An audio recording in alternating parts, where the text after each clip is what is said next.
Amoebic മസ്തിഷ്ക ജ്വരം പ്രതിരോധിക്കുന്നതിനായി August 20, 31 തീയതികളിൽ ജനകീയ ക്യാമ്പയിൻ നടത്തും. സംസ്ഥാന വ്യാപകമായി നടത്തുന്ന ക്യാമ്പയിന്റെ ഭാഗമായാണ് ജില്ലയിലും പരിപാടികൾ നടത്തുന്നത്. ജില്ലയിലെ മുഴുവൻ വീടുകളിലെയും സ്ഥാപനങ്ങളിലെയും കിണറുകൾ ക്ലോറിനേറ്റ് ചെയ്യുകയും ജലസംഭരണ ടാങ്കുകൾ കഴുകി വൃത്തിയാക്കുകയും ചെയ്യും. ക്യാമ്പയിൻ ഒരുക്കങ്ങൾ വിലയിരുത്താൻ revenue recovery deputy collector K ലതയുടെ അധ്യക്ഷതയിൽ യോഗം ചേർന്നു. ശുചീകരണ പ്രവർത്തനങ്ങൾക്കായി നഗരസഭകൾക്ക് 50,000 രൂപ വരെയും ഗ്രാമപഞ്ചായത്തുകൾക്ക് 25,000 രൂപ വരെയും ചെലവഴിക്കാൻ സർക്കാർ അനുമതി നൽകിയിട്ടുണ്ട്. വീടുകൾ, ആശുപത്രികൾ, വിദ്യാഭ്യാസ സ്ഥാപനങ്ങൾ, ഹോസ്റ്റലുകൾ, ഫ്ളാറ്റുകൾ തുടങ്ങി എല്ലായിടത്തെയും ജലസംഭരണ ടാങ്കുകൾ വൃത്തിയാക്കാൻ യോഗത്തിൽ തീരുമാനിച്ചു.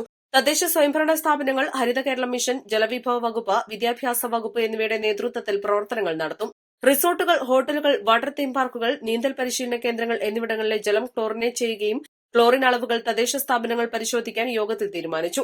ജില്ലാ medical officer doctor R Renuka, ജില്ലാ surveillance officer doctor C Shubin, Jalanidhi regional project director T K Manoj, water authority executive engineer T N Jayakrishnan, Haritha Kerala mission coordinator doctor P Seema എന്നിവർ സംസാരിച്ചു. East live, Malappuram.